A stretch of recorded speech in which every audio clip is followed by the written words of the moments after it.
자, 많은 분들이 이 강의를 기다리셨어요. 일반 기업 회계 기준 강의만 지금 올라와 있기 때문에 이 강의가 왜 안 올라오나 많은 분들이 그러셨어요. 이제 뭐 일정을 좀 잘못 잡은 것 같고요. 너무 늦어졌어요. 그래서 오늘이 1월 15일인데 15, 16, 17을 해서 다음 주에 올라가니까 우리 많은 연구원 회원님들 이 수업을 들으셔야 돼요. 자, 쓰기 싫고 써야 되나? 잠깐만.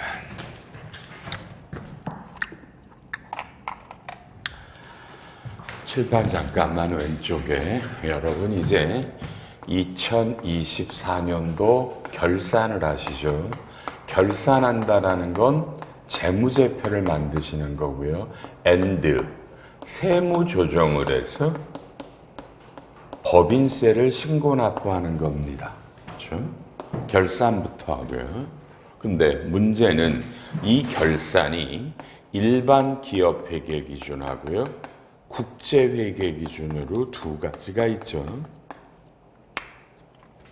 우리나라에 일반 회계 기준으로 결산하는 회사는 한 90만 개 정도가 돼요.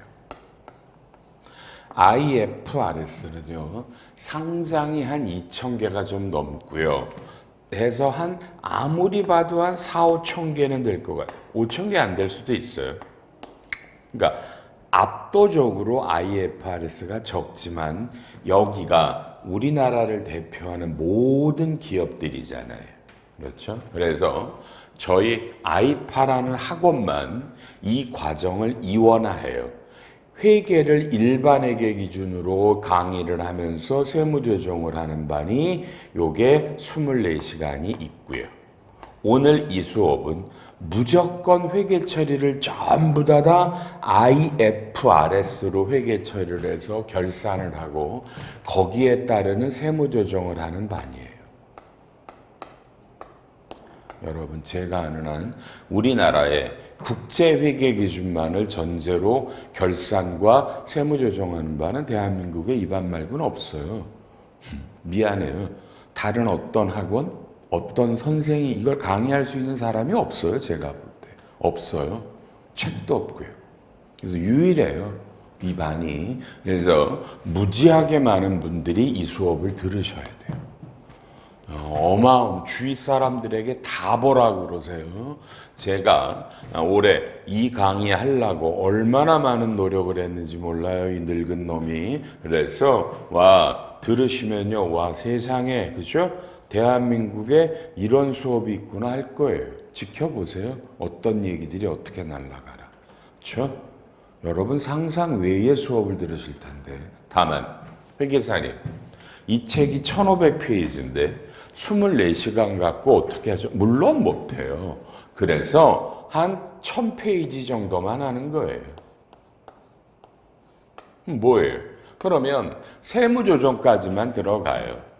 그럼 뒤에 결성금도 있고 미완료소득 법인세도 있고 세액공제 가면 어떻게? 그래서 그건 또 8시간이 추가로 붙어요. 이게 실제로 요놈도 붙어요.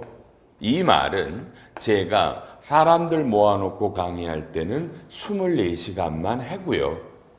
뒤에 이미 추가로 여긴 어디서부터 결성금부터 세액공제 감면까지 미완료도 다 들어가고 이걸 이미 8시간을 녹화해서 각자 보실 때 붙어요. 그러니까 여러분은 보시면 32시간 수업이실 거예요. 그래서 항상 강의할 때 앉아 계신 분들이 있거든요. 그분들은 나 모르겠네. 앉아서 이 수업을 직접 와서 들으시는 분은 이런 동영상을 공짜로 볼 수 있거든요. 제 말 아시죠? 돈 안 내요. 보실 수 있단 말이에요. 그러면 그때는 32시간짜리를 들으시면 되고요.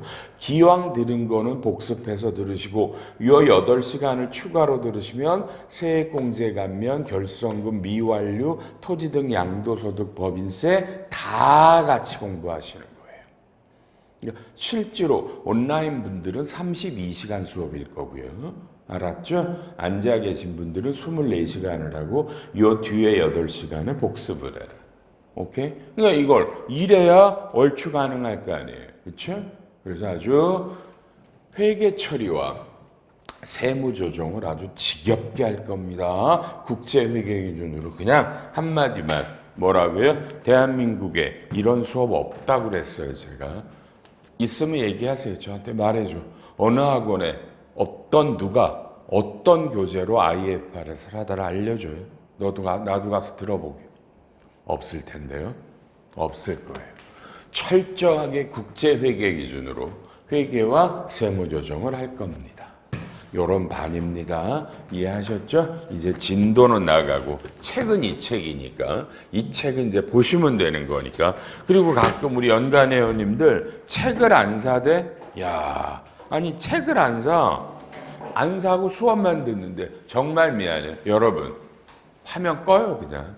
책 안 사고 온라인만 보시겠다고요? 아유 미안해. 수업 듣지 마세요. 여러분 들으실 필요 없어요. 도움 안 되시고요. 나는 국제회계 기준 전문가야. 세법을 너무 잘해. 그러니까 책이 없어도 그냥 강의만 들으면 돼. 미안해요. 저는 그런 분들하고 수업 안 해요. 그런 분들하고 그런 분들하고 수업 안 해요. 어떤 판례가 유권 해석이 새로운 개정세법이 나왔고 어떤 내용을 어떻게 하나를 눈으로 안 보시고 들으시겠다고요? 저는 그런 분들하고 수업 안 합니다. 들으셔야 도움이 안 된다라는 말씀입니다. 교재 안 구입하시려면 듣지 마세요. 연구원 회원님들. 그렇죠? 잘하시니까 그럴 거 아니야. 뭐 이 수업 안 들어도 잘하실 거잖아. 그냥 하시고요. 교재를 구입하셔서 보십시오. 그러셔야만 됩니다. 맨 앞에 진도를 어디서부터 가냐면 개정세법을 갑니다. 43페이지부터 빠른 속도로 칩니다. 먼저 2024년에 어떤 세법이 개정됐나를 보겠습니다. 1번 비영리법인 보지 마세요. 2번 신탁 보지 마세요.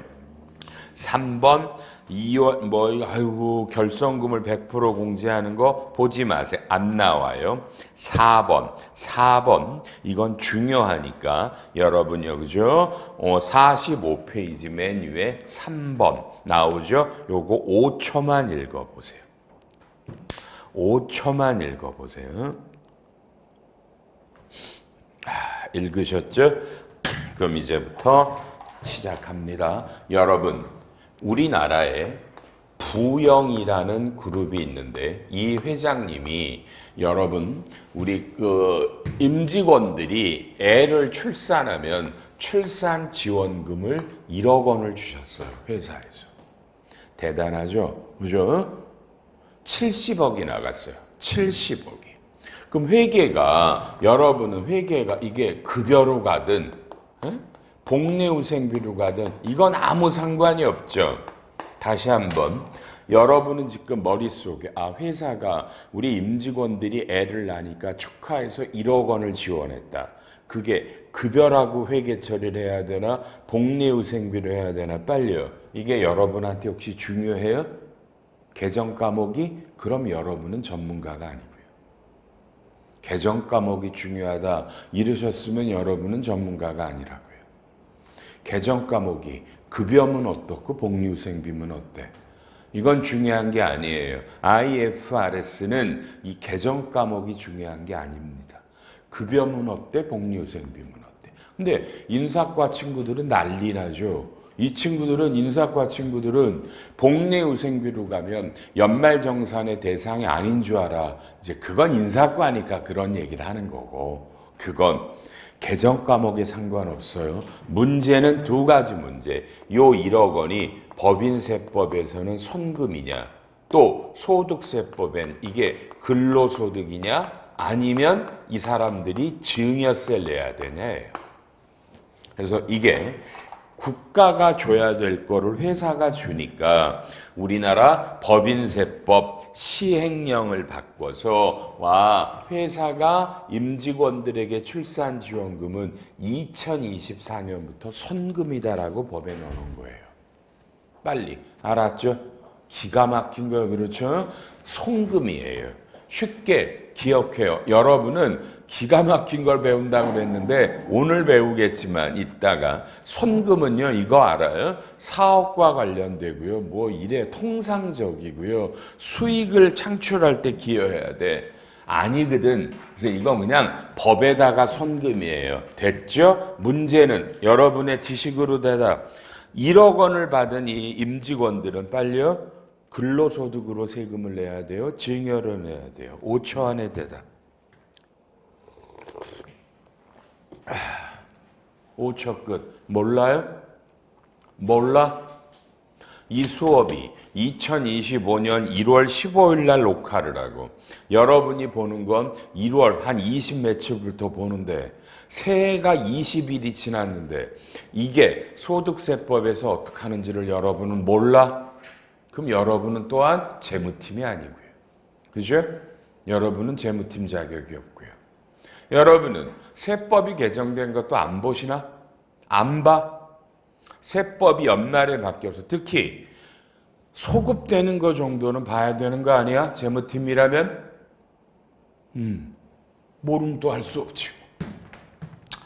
2024년 12월 30일에 소득세법이 개정됐어요. 우리는 이걸 공포라고 불러요.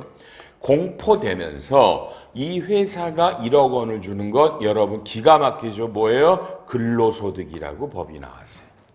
그럼 대답. 과세예요? 과세예요? 또 이래 미친다고요 내가.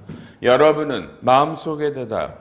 저한테 와서 연말정산 수업 안 들었죠? 안 들었죠? 그러니까 근로소득의 정의를 모르겠죠 쉽게. 법인세법 책에 근로소득이라는 용어가 수없이 나와 세법에. 조특법과 법인세. 다시요. 근로소득의 정의가 뭐예요? 몰라요? 근로소득은요. 소득세법 20조 1항에 있는데 이 근로소득의 정의는 모든 비과세가 포함된 금액이에요.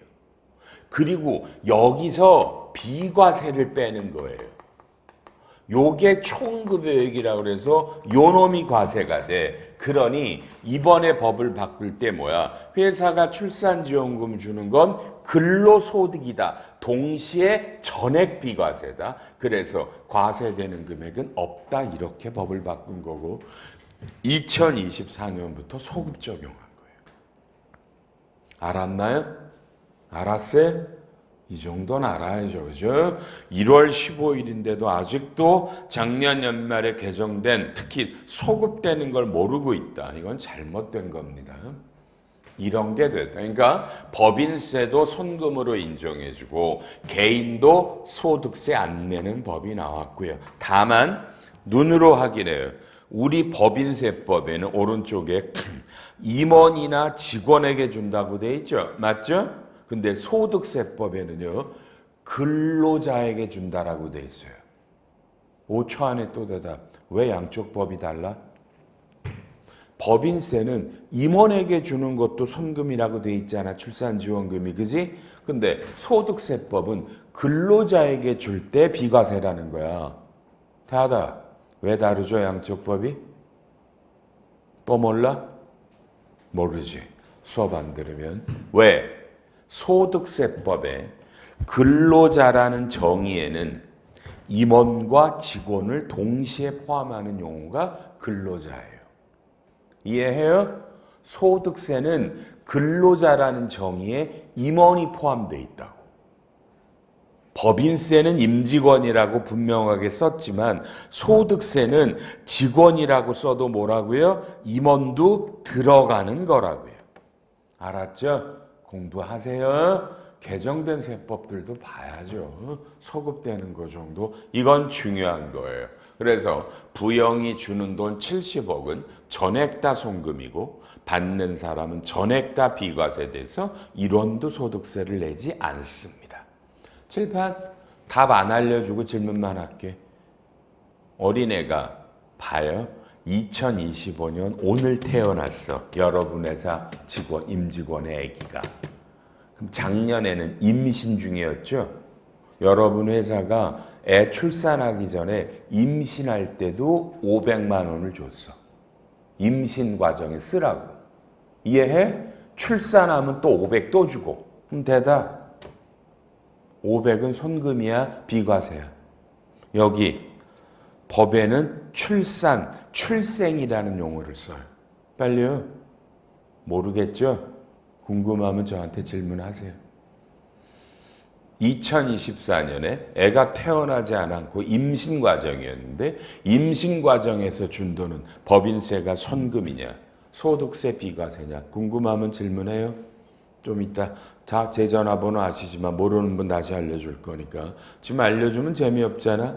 궁금하면 질문하세요. 저한테 5번 보지 말고 6번 보지 말고 7번 7번은 너무너무 어려워요. 너무너무 어려워요. 근데 지금 다시 여러분이 IFRS가 맞으세요? 정말 부탁해. IFRS가 아닌 분들은 이 수업 듣지 마. 칠판.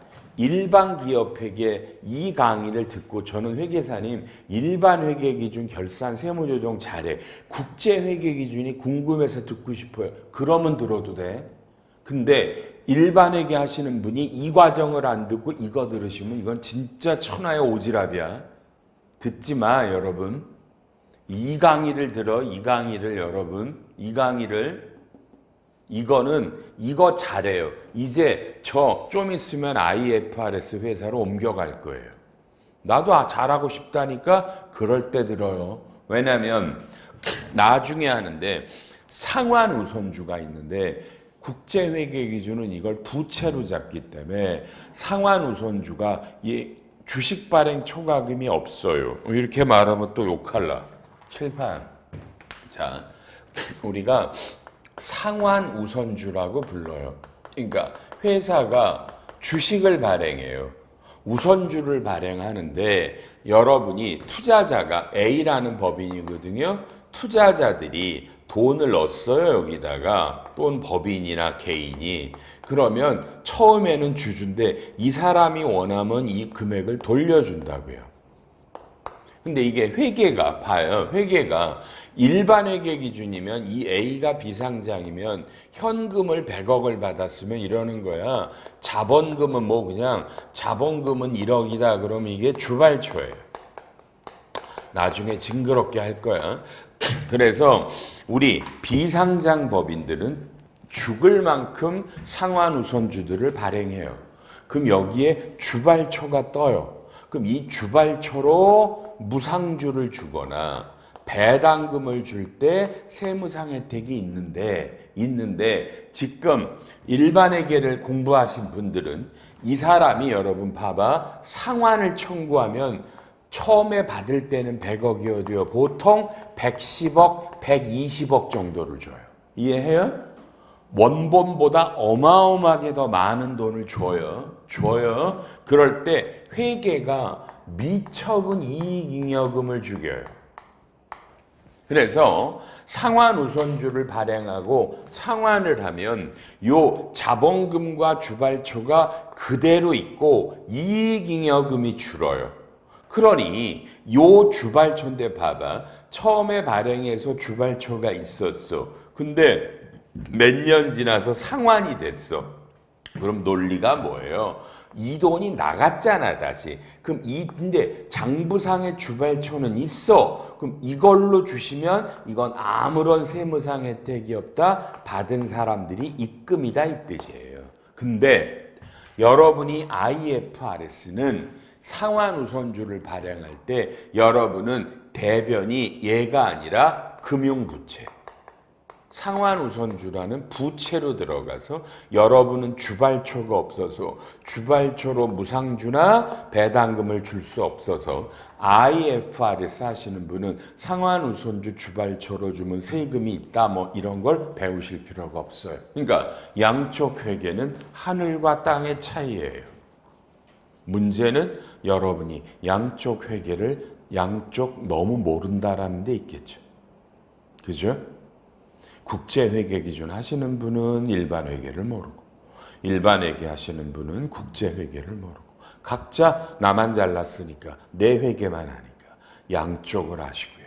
그래서 이건 국제회계 기준 하시는 분에게 이 7번은 실제로는 세무상 관련이 없는 조문이에요. 8번 이것도 어려운데 이건 합병과 분할 차익들이 뭔가 바뀌어요. 거기에 재평가 적립금이라는 게 나와요. 자, 화면 쳐다보세요. 여러분 대답. 5초 안에 대답. 여러분, 재평가 적립금 있으세요? 회사 자본에 재평가 적립금이 뭔지 대답하세요. 5초 안에. 재평가 적립금이 뭐예요? 또 모르죠? 회계사님, 저 입사한 지 5년 됐어요. 10년 됐어요. 20년 됐어요. 미안해. 재평가 적립금은 25년 전에 있었던 제도야. 그러니까 25년 전에 입사를 안 해서 몰라? 저한테 그런 건 안 통해. 여러분이 상장이고 여러분이 삼성전자고 현대차면 여러분 회사 자본에 가면 거기 보면 재무상태표에 보면 그죠? 기타 자본이라고 나오지만 시산표를 보시면 반드시 재평가 적립금이라는 개정 과목이 있어요. 자본 안에. 그놈에 대한 얘기가 나오는 거예요. 전부 다. 근데 이건 너무 어려워서 뒤에 가서 여러분은 죽었다 깨어나고 들어요. 합병을 가르칠 거니까. 합병할 때 처음 배우실 거야. 합병 차익이 뭔지를 배울 거야. 회계부터 배울 거야. 그리고 세무조정을 배우시고 할 거니까 그때 얘기할 거예요. 그냥 질문의 요지는 뭐라고요? 여러분 회사 재평가 적립금이 있냐고 물었어요. 부디 기도합니다. 이 수업을 무지하게 열심히 듣고 이거를 다 공부한 다음에는 누가 재평가 적립금이 있어요? 당연한 말을 해. 그 왜 없어? 있지. 우리는 3%짜리야. 너희는 있니? 너희 1%도 있니? 그거 어떻게 했니? 그 재평가 적립금. 이럴 수 있기를 바랍니다. 저는 여러분이 전문가 됐으면 좋겠어요. 미안해요. 우리나라에 이런 회계세법 전문가 없어요. 재무팀 멤버들 중에. 없어요. 그래서 여러분이 되세요. 공부하시면 돼요. 제가 수없는 질문을 던질 거야. 기억하세요. 선생님이 뭘 물었다. 나는 모르겠다. 그럼 어디다가 별표 치고 난 이거 모른다. 나는 이것도 모르냐 나는? 뭐 했냐 이제까지? 공부해야지. 이러시면 늘어요. 알았나요? 그래서 미안해. 이 수업은 대한민국에서 가장 어려운 수업이에요. 그래서 듣다가 지쳐. 너무 어려워. 그럼 그냥 그만 들으세요. 뭐 어떡하겠어요. 못 따라오겠으면. 할 말 없잖아. 그죠? 다만 못 따라오더라도 듣는 거예요. 참고. 듣다 보면 저건 알겠네. 이거 모르겠네. 근데 모르겠다는 것도 두 번째, 세 번째 들으면 좀 들려요. 기억해요. 이 강의는 제가 여러분에게 칠판 이 강의라고 그랬죠. 연간 회원님들 이 강의 3월 달까지 최소한 3회독 합니다. 3회독. 이 강의를 3번 이상 들으라고요. 이 강의를 3번. 앉아있는 분도 3번. 왜? 공짜로 이 동영상 열어드린다고 그랬으니까 3번 듣는 요령은 좀 이따 알려주고요. 8번은 제가 가장 중요하게 여기는 건데 안 하는 게 아니라 뒤에 합병을 할 때 가르쳐드리겠다. 넘기시고요.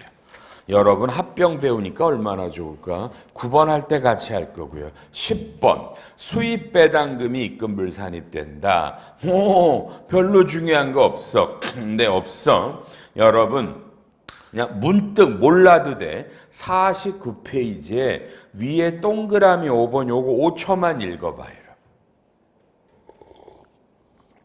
야 이거 뭔지 모르겠어. 어라? 회계사님 좀 전에 말한 재평가 적립금을 감액해서 배당이 띄운 거 재평가 적립금을 배당 줄 수 있어요? 못 준다고 그러던데 그러니까 나중에 가르쳐 든다니까. 배당할 수 있어요. 배당할 수 있어요. 수입 배당금 입금불 산입하시면 안 돼요. 안 돼요. 아이고 된장. 요건 나중에 할 거고요. 그 다음에 왼쪽 페이지 맨 밑에는요. 유상증 감자에 따르는 의자배당이 있어요. 이거는요. 입금불산이 뭐 안 된대요. 와, 돼. 뭔 말이냐? 칠판. 여러분이 좀 쉬운 얘기를 할게요. 그죠? 봐요. 여러분이 A라는 회사에 봐요. 주식을요 40%를 들고 있어요. 출자 금액은 400억이에요. 근데 이 회사가 여러분이 들고 있는 주식의 뭐야? 절반을 감자를 한대요. 감자. 오케이? 주식을 줄이겠대. 주청결의로. 그리고 여러분에게 감자 대가로 500억을 주겠대. 여러분은 5초 안에 전표 끊으세요. 여러분은 지금 A법인 주식을 400억을 갖고 있어요. 40%면 여러분은 기계적으로 회계사님 관계기업 투자 주식이에요. 맞아요. 혹시 잘못하면 종속기업도 될 수 있고요. 근데 저쪽이 감자랬어요.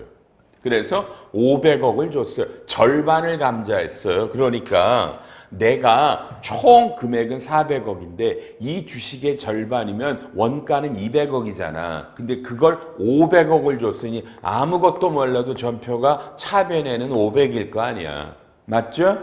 맞죠? 그죠? 그 다음에 여기 관계기업 투자 주식은 얼마예요? 너무 안 좋다. 숫자가 살짝 3이라고 바꾸자. 5초. 전표 끊으세요. 전표 끊으세요.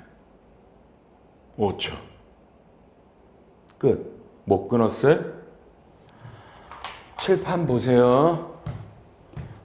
수도 없이 제가 강의를 하지만 여러분 참 저를 모를 수도 있구나. 저는 회계사고요. 2025년 올해 제가 회계사 생활을 만으로 이제 41년째 합니다. 작년에가 만으로 40년 지났어. 이 수업 듣는 분, 저보다 나이를 더 먹었거나 오랫동안 이런 업무 한 사람들 없겠죠? 저 만으로 41년 차야, 회계사가. 3일회계법인 출신이고 국세청에 무슨 고위위원을 10년 이상 했고 대학교 겸임교수도 10년 이상 했고 공인회계사회에서 회계사들을 이 책으로 이 결산을 20년째 가르치고 있고 오케이? 이양수가 떠드는데 칠판 안 보시는 분들이 있더라고. 책을 보대? 왜 책 봐요? 그러면 넌 떠주세요. 나 책 볼게. 환장하겠네. 이양수가 얘기를 하는데 책을 보신다? 그래? 그럼 별로 뭐 이런 수업 안 들으셔도 돼 또. 칠판을 보시고요. 제가 질문하면 맞춰보세요. 이런 질문하면 여러분 특징 알아요? 딴짓하죠? 왜? 못 풀거든? 그럼 쪽팔리니까 할 마음을 아는 거죠. 이해해요? 선생님이 묻는데 모르겠거든. 그럼 스스로 쪽팔리거든. 그러니 안 들은 척을 해. 그러면 여러분 실력 안 들어. 내 실력을 알아야 늘잖아. 회계학을 열심히 한 사람은 내가 일부분만 감자를 하니까 여러분 생각은 얘를 200억을 잡고 처분 이익을 잡고 싶죠. 이건 회계가 아니야. 회계는 내 이 중에 일부만 감자가 들어오면 원가가 아니라 그냥 받아온 돈을 전부 다 투자 주식을 죽여. 처분 이익을 안 잡아. 이게 회계학이야. 세법은 감자에서 받은 돈과 내가 얘에 취득할 때 들어간 돈, 요 차익이 세법은 입금이야. 이게 의제배당이야. 그래서 세무조정은 입금산이 회계가 유가증권을 100억을 죽였어요. 살려야 돼요. 유보해요. 그리고 이거를 배당금이기 때문에 여러분이 알죠? 배당금이라 40% 정도를 가지시면요. 이 금액에 요 배당금, 요게 의제배당이라고. 여기 80%를 입금불산입, 수입배당금, 입금불산입, 기타 이랬다고요. 근데 이게 올해부터 유상감자로 의제배당일 때 요 입금불산입을 못한다라는 거예요. 이건 더럽게 중요한 놈이야. 어렵죠? 왜 어렵다? 회계부터 나오니까 어려워. 회계가 안 되니까 이해가 안 되는 거예요. 그래서 이 수업은 회계부터예요. 회계를 가르쳤고 처분이익을 안 잡는다. 세법은 입금이라 입금산입을 한다. 2023년까지는 의제배당도 수입배당금으로 봐서 80% 입금불산입을 했는데 2024년부터는 요 입금불산입을 못한다가 개정됐다. 이렇게. 됐어요? 최소한 제가 가르쳐드리는 거는 외우세요, 여러분요. 오른쪽에 다시 동그라미 5번 재평가 적립금은 나중에 가르쳐드린다고 그랬다. 맞나요? 이건 중요한 거라고 그랬어요. 중요한 거라고 그랬고요. 11번, 12번, 12번은요. 여러분들이야. 여러분이 해외 현지에 자회사가 있어. 여러분이 100% 출자한 현지 법인이 있어. 여러분이 우리나라 직원이 그 현지 법인에 파견 나갔어. 파견 나가니까 여러분 한국의 모 법인이 월급을 준다고 현지에서도 받지만 그게 왼쪽에는 중소기업, 중견기업만 선금인데 올해부터 대기업도 선금이에요. 여러분이 전제는 저는 여러분이 IFRS라고 볼 거고 여러분이 웬만하면 대기업이라고 볼게.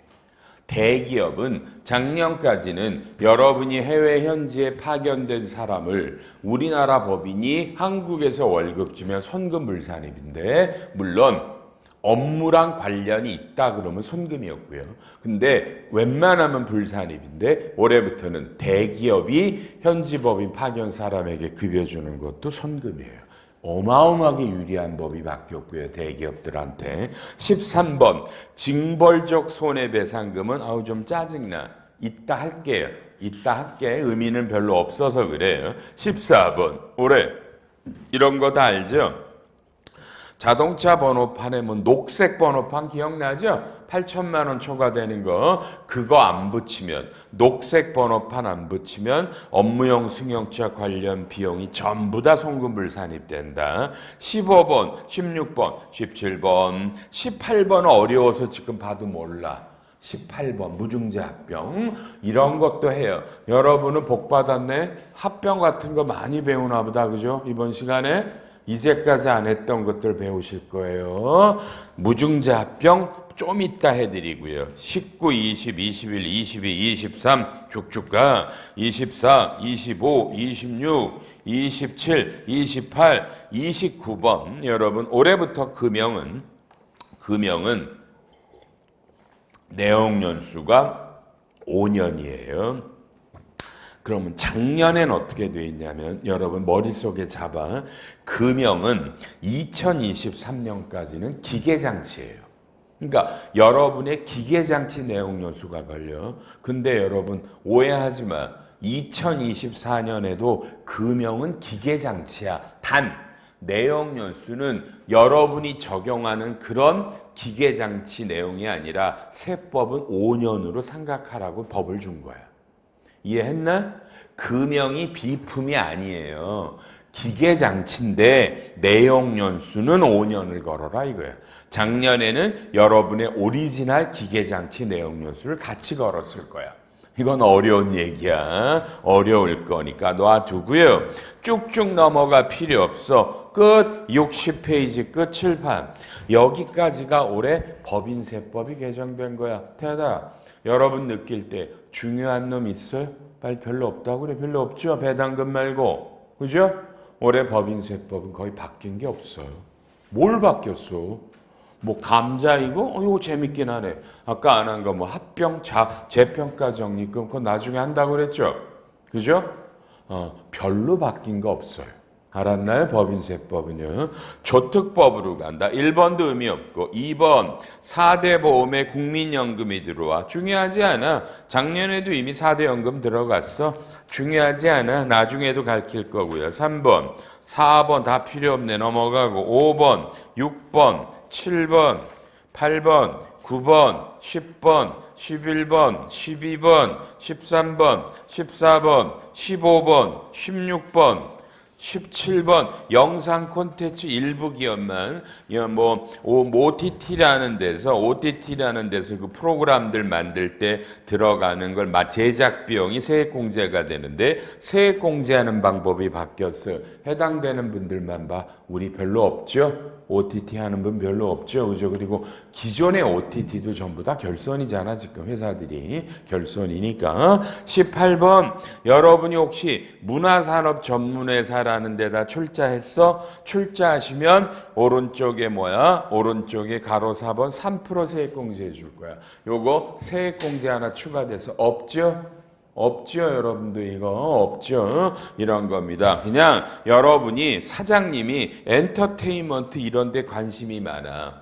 그래서 누군가가 무슨 드라마나 영화를 만드는데 그걸 만드는 회사를 하나 만들어서 주로 합자 회사야. 그런 걸 만들 때 우리 회사가 야 100억 출자해줘라. 그러면 3억을 세액공제해주겠다. 단 여러분이 중소중견기업일 때만이니까. 대기업이 문화산업 전문회사 출자하는 거 세액공제 안 돼. 알았나요? 이런 것도 그냥 흘려. 중요하지 않아. 19번 넘겨. 20, 21 필요 없어. 22, 23, 24 소비성 서비스 좀 구체적으로 나왔고 25, 26, 27, 28, 29, 30, 31, 32, 33, 34 착한 인대인 여러분 없어. 이거 소상공인이라 없어. 35도 없어. 36 여러분 간이 지급 명세서가 2년 유예됐다는 건 알 거예요. 가산세도 같이 연결 필요 없고 37, 38, 39는 어려워. 투자상생협력이 미완료 소득이야. 넘기셔서 80페이지 맨 첫째 오른쪽에 미완료 소득에서 임금이 증가하면 그 뭘 빼는데 뺄 때 임금 증가액을 매월 말 기준 상시 근로자에게 지급한 임금의 합계액을 빼라는 거야. 자, 말로만 떠드네.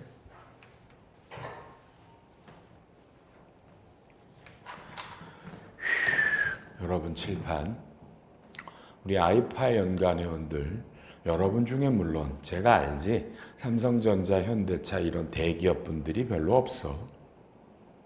그러면 여러분은 실제로 IFRS도 잘 하지 못해. 그냥 IFRS를 하는 회사를 다니는 것뿐이지. 세무조정 더 못하잖아. 알아 제가. 근데 이 수업은 대한민국 최고 수준의 강의일 거야. 그러니 이 수업을 극복해내세요. 이 수업을 따라오시면 3번에서 5번을 듣고 어느 정도 제가 떠드는 거를 7, 80%를 이해하면 여러분은 대한민국 1등이야. 진심이야. 제가 떠드는 거에 50%도 미안해. 우리나라 대부분의 회계사 세무사들도 50% 모를 거예요. 그래서 이 수업을 회계사 세무사들이 무지하게 듣는다고요.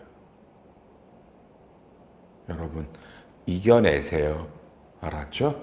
너무 어려우면 그만하고 너무 어려우면 할 수 없잖아. 그렇죠? 버텨내기를 바랍니다. 버텨내기를 바랍니다. 그냥 쉽게 오늘이 수요일이야.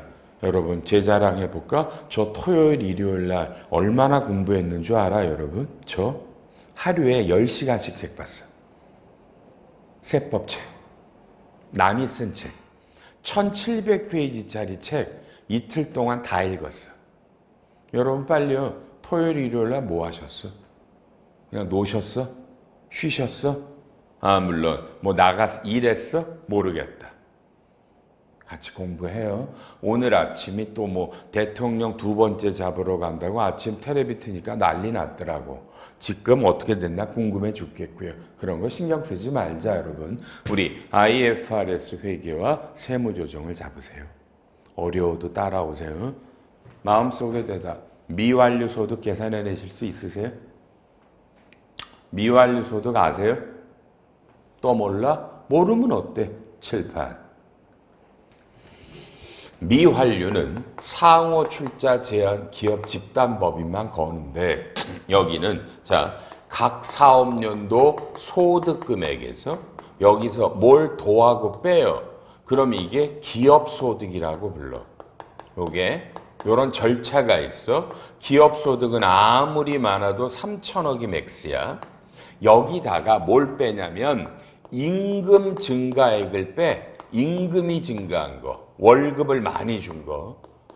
그렇죠. 그럼 이게 미환류 소득이라는 거야. 그럼 여기다가 20%가 이게 미환류 소득에 대한 법인세인 거야. 그러니까 여기까지 봐. 이 기업 소득을 구하는 거는 공식이야. 근데 이 임금 증가액을 빼는 게 어려운 거야. 여러분은 상식적으로 2023년에 근로자가 있었을 거고 2024년에도 근로자가 있었을 거 아니야. 그럼 그냥 감으로 때려잡겠지. 사람 수가 늘어나고 사람 수가 늘어나니까 이 급여 같은 게 올라갔을 거 아니야. 아니라고. 사람이 줄어도 돼. 왜? 사람은 줄어도 월급은 올라갈 수가 있기 때문에. 전체 임금이. 둘째는 사람도 늘었고 임금도 올라가는 거야. 근데 잘 봐. 여러분은 이미 여러분 정도면 그죠? 고용증대 세액공제 때문에 알잖아. 고용증대 세액공제 하면 맨날 뭐해? 1월 말, 2월 말, 12월 말에서 매월 말에 근무하는 사람들을 더해서 12로 나누는 게 상시근로자잖아. 그지? 근데 봐봐. 임금이 증가했다라고 말하면 전년도에 토탈 준 임금에서 올해 토탈 준 임금을 따질 건데 그러지 마. 법이 나온 거야. 월 말에 있는 사람에게 준 돈만 갖고 따져라 이거야. 그러니까 월 중에 퇴사한 사람들은 빼라. 논리가 맞잖아. 이게 월 중에 퇴사하면 월말 근로자에 안 걸리잖아. 맞지 여러분? 그지? 그래서 그걸 올해 언급해 준 거야. 월 중에 퇴사한 사람들은 월말에 12달이잖아 월말이. 그때 있었던 사람들에 대한 임금만 합계라. 그리고 요 임금이 여러분 빨리요. 아까 제가 이 말 했어? 임금이라는 게 뭐 출산해서 제가 근로소득이라는 게 소득세법 뭐 20조 1항이라고 해서 비과세가 포함된 금액이라는 말 아까 좀 전에 했었다. 맞나? 그 금액이 임금이야. 이게 이 조항이. 그래서 소득세법 20조 1항은요. 법인세 조특법에 수도 없이 나와. 근데 문제는 여러분이 이걸 모르는 거야. 근로소득이라는 정의가 비과세가 포함됐다는 거를. 이해해요? 칠판. 여러분이 부영이야. 올해 70억 줬다고 그랬죠? 맞죠? 비과세라고 그랬죠? 그럼 이거는 임금에 들어가 안 들어가? 5초. 들어가 안 들어가요? 배워놓고도 모르겠어. 왜? 여러분은 원천세 실력이 약할 거야. 이해가 안 가. 회계사님, 출산보조금 1억 주는 거 비과세라며요. 근데 세법은 1억이 근로소득이고 마이너스 비과세도 1억이고 그래서 총급여액이 0이야. 근로소득은 비과세가 포함됐기 때문에 부영에서 70억 준 것도 근로소득이야. 다만 비과세 빼니까 과세소득이 0인 거야. 그래서 70억이기 때문에 요 임금 증가액에도 여기도 들어오는 거라고. 그 70억이 소득세법은 비과세여도. 이런 걸 배우고 가는 거야. 그냥 법을 읽는 게 아니라 유권 해석을 읽는 게 아니라 제대로 된 내용을 공부하는 거예요. 그래서 어려워요. 힘들고요. 이겨내요. 그 말밖에는 못해요. 여러분 앉아 계신 분 몇 명밖에 없어. 왜냐하면 올해부터 2025년부터 정부가 예산으로 이런 수업하는 제도가 전부 다 없어졌어요. 아세요? 환급 없어요. 정부가 돈이 없대. 그러니까 모든 학원에 수강생이 없어요. 더구나 최악의 경기학과. 그죠? 경기학과. 경기도 어려워 죽겠는데 뭐 계엄에 탄핵에 비행기 어떡할 대통령 또 잡으러 가고 아니 뭐 누가 수업을 들으러 와요? 회사가 누가 수업을 보내? 이런 게 현실이라 온라인으로 보실 수밖에 없잖아요. 힘내요. 요런 거예요. 그래서 미완료 소득할 때 요 임금 증가액 요게 올해 바뀐 거다. 어려웠어요. 넘어가시고요. 40, 41, 42번 뭐야? 또 하나의 세액공제 빨리요. 올해 조특법에 여러분 세액공제가 2개가 나왔어요. 하나는 아까 문화산업전문회사 출자할 때 3% 세액공제가 신설됐고요. 올해 해외자원개발투자, 그러니까 우리나라가 해외가 자원이 없잖아요. 그래서 해외에 석유나 뭐 가스나 이런 거를 개발하러 들어가는 거, 투자 기업을 인수하는 거, 이런 거에 세액공제가 하나 추가돼서 올해 세액공제는 2개가 새로 신설됐습니다. 아셨습니까? 해당되는 분 보셔야 됩니다. 우리나라 대기업은 해외자원 개발 투자 세액 공제가 많을 거라고 봅니다. 2개 나왔고요. 43, 44 보지 마시고요. 45 쳐다도 보지 말고 46, 47, 48, 49, 50, 51, 52, 53, 54, 55, 55도 작년 거에 안 봐도 돼요. 끝. 조세특례 제한법이 개정된 게 이 정도인데 빨리요. 여러분에게 관심 있는 건 뭐죠? 별로 없죠? 또 거의 없죠? 지금 이해하셨죠? 그죠? 그러니까 세법이 개정된 거는 굉장히 분량은 많지만 실제로 여러분에게 적용되는 건 거의 없으니까 다시 한번 복습할 때 법인세법부터 천천히 읽어보면서 빨간 펜으로 이건 우리 회사에 있어. 이렇게 번호에다 동그라미 치고 일단 동그라미 친 거 우리 회사에 있는 거부터만 먼저 보는 거예요. 우리 회사에 없는 걸 공부 목적으로 그죠? 지금 시간에 볼 이유는 없는 거예요. 알았나요? 연도 중에 공부해줘요. 그래서 올해 법인세와 조특법이 바뀌어도 여러분에게 적용되는 건 거의 없고요. 칠판. 그럼 회계사님 아까 연말정산은요. 2024년 12월 말에 법이 개정돼서 출산보조금 주는 게 2024년 소급해서 비과세인데 법인세는 연말에 바뀌어서 2024년에 소급되는 거 없어요? 있는데 여러분하고 관련 없는 것들이야. 무시해도 돼. 그냥 없어. 됐어요? 됐어요? 없어. 연말에 바뀐 거 그냥 2025년부터 적용이다. 알았죠? 그러니까 소급되는 거 관심 없어도 돼. 먼저 이거부터 잡고요. 잡았어요? 그럼 91페이지부터 그냥 붙잡고 넘길 거야. 110페이지까지 그냥 쭉 훑어봐요. 5초만. 5초만.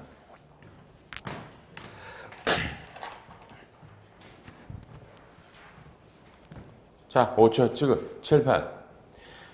이 책은요, 항상 어떻게 되냐면, 이 책은 제가 작년으로 말하면 2023년 보통 9월 말에 작년 요 결산책의 원고가 마감돼서 인쇄가 돌아가요.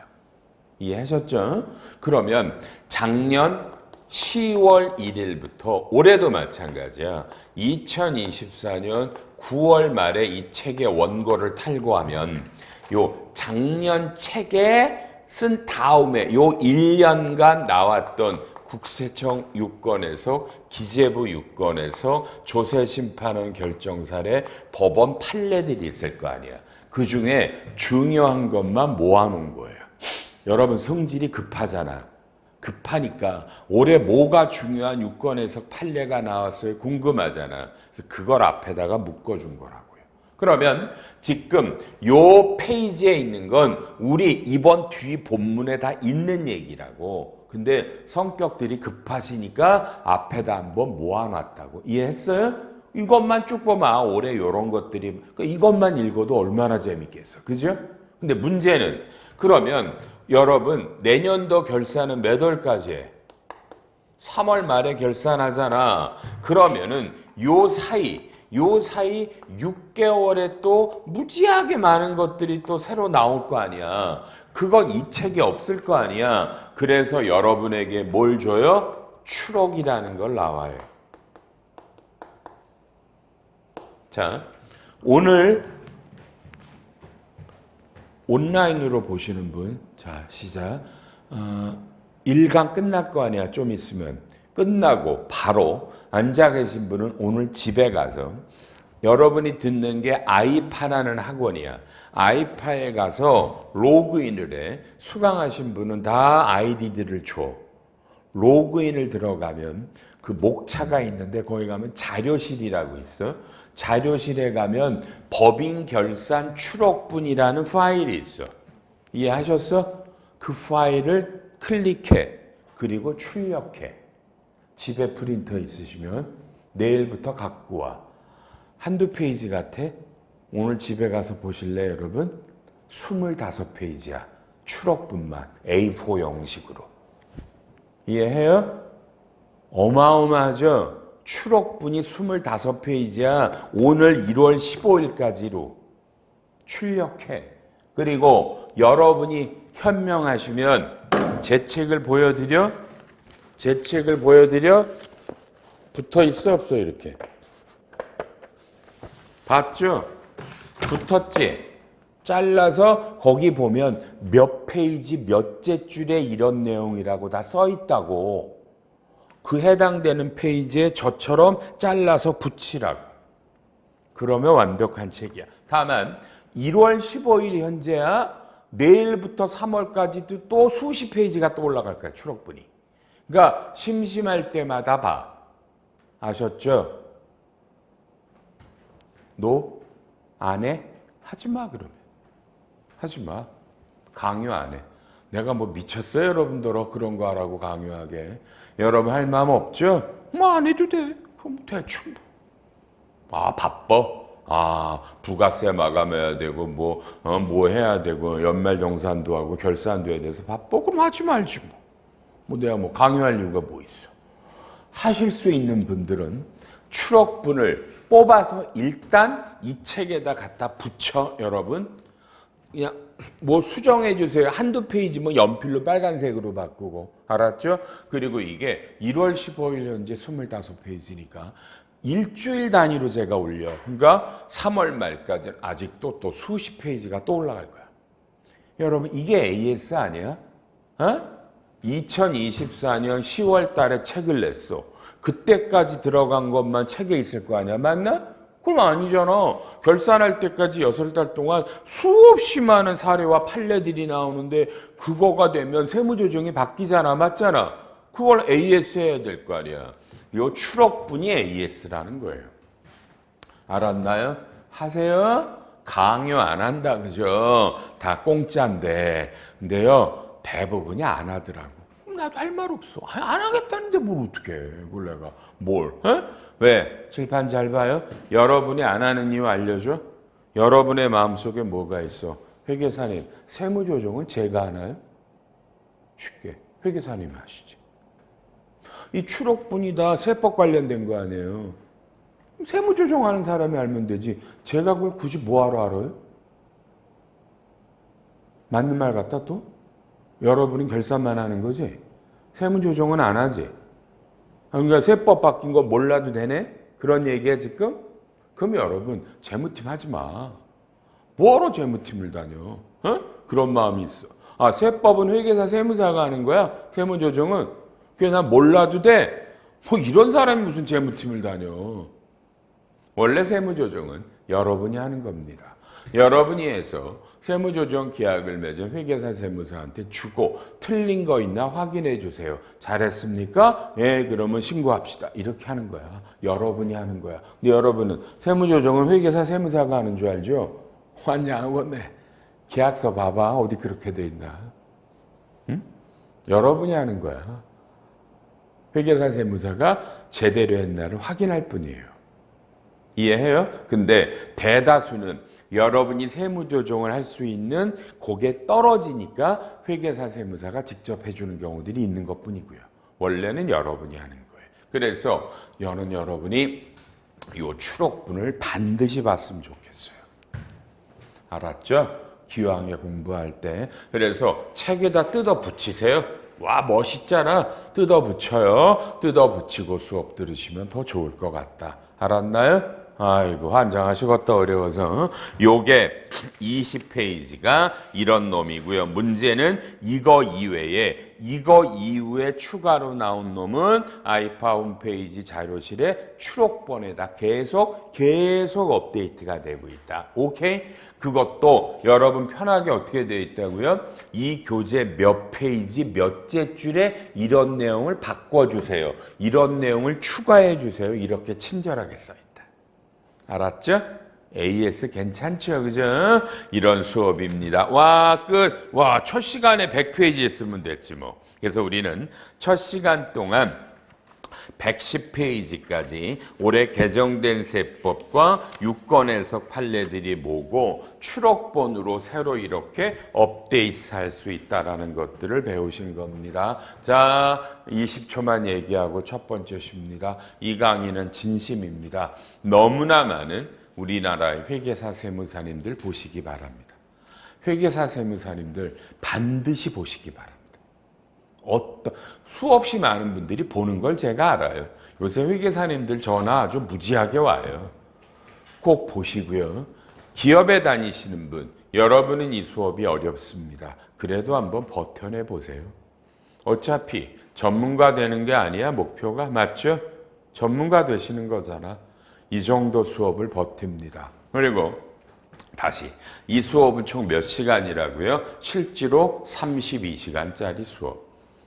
녹화는 8시간, 24시간을 하지만 이미 뒤에 결성금부터 세액공제 감면은 따로 녹화를 했고 이미 이 강의에 붙기 때문에 실제로는 32시간 강의. 그러니까 이번 앉아서 들으시는 분은 1000페이지 정도까지 한다. 앉아 계시는 분은 이걸 찍는 걸 무료로 동영상을 드리기 때문에 공짜로 다 다시 보셔도 되고 8시간도 추가로 온라인으로 들으시면 된다. 그래서 24시간 동안 1000페이지만 하니까 충실한 수업이 이루어질 거고 이미 우리는 1시간에 이미 100페이지를 했잖아. 그죠? 그럼 아직도 우리는 23시간이 남았고 900페이지가 남았으면 한 1시간 동안 한 40페이지 정도만 하면 되니까 충실한 강의가 들어갈 거다. 그래서 이 강의는 법인세법 강의가 아니라 원래 회계학 강의다. 회계학을 먼저 떠들고 그리고 거기에 따르는 세무조정을. 이해했어요? 다른 쪽은 다 법인세만 떠든다고. 회계 안 하고. 우리는 개정 과목별로 결산 전표를 얘기해. 대손충당금을 이렇게 넣어요. DBO, 퇴충을 이렇게 넣어요. 감가를 이렇게 넣어요. 무형자산을 이렇게 생각해요. 유가증권 이렇게 해요. 지분법 이렇게 해요. 이해되나요? 회계 처리를 떠들고 세무조정을 밝히는 반이에요. 법인세만 웅얼웅얼거리는 반이 아닙니다. 이해해요? 그래서 이번에 국제회계기준에 대한 완벽한 회계 처리와 세무조정을 마스터할 수 있는 기회로 삼으세요. 아셨죠? 재밌을 거고요. 어려우면서 재밌으실 거예요. 기가 막힐 거예요. 열심히 듣고요. 마지막. 다 알지만 그래도 또 혹시라도 제 전화번호를 아직도 모르시는 분 언제든지 전화하십시오. 상담하십시오. 이양수 전화번호인데 아이파 회원님들이 모르시는 분이 없죠. 저는 모든 강의 가서 제 전화번호를 오픈합니다. 모든 분들한테 알려주죠. 여러분 공부하다가 궁금한 거 전화하셔도 되고요. 문자로 상담하셔도 됩니다. 알았나요? 언제든지 제가 전화 오면 친절히 받고요. 문자로 오면 상담해 드릴게요. 수수료 없어요. 수수료 없어요. 걱정하지 마시고요. 수수료 없고요. 말한 김에 제가 올해부터 여러분 컨설팅이라는 거래요. 유료로. 돈 받는 작업을 해요. 평생 안 하다가. 그래서 여러분이 저랑 같이 일하고 싶으시면 언제든지, 그죠? 요게 508-6674가 저희 사무실 번호고요. @한메일.net 이런 거. 요게 저희 사무실 전화번호고 메일 주소니까 메일로 이런 걸 컨설팅을 하고 싶어요. 어떻게 진행되고 용역 피는 어떻게 돼요? 물으시면 우리 또 친절하게 직원들이 답변하실 겁니다. 그러니까 그냥 단발성 질문은 언제든지 하시고요. 월요일 날 아침에 제가 참 좋았어요. 아침에 한 6시쯤 제가 일어나거든요. 일어나서 딱 보니까 문자가 와 있어요. 카톡도 아니고 일반 문자가. 근데 전에 한번 누가 상담해서 대답해 준 적이 있는데 뭐라고 12시 30분에 밤 12시 30분에 보냈더라고요. 회계사래요. 세무본부에 다니는 4년차 회계사인데 회계사님 이런 연관회원 듣고 열심히 공부하고 있대요. 저도 전문가 되고 싶어요. 그러더라고요. 얼마나 이뻐. 일요일 밤 12시 반까지 공부했다는 거 아니야. 그죠? 그리고 그냥 아이고 전문가 되시겠네요. 열심히 하세요. 또 답을 했던 기억이 있어요. 알았죠? 여러분도 상담하셔도 돼요. 이런 거니까 알아놓으시고 두 번째 시간부터는요. 113페이지부터 진도가 나갑니다. 첫 번째 쉬는 시간입니다.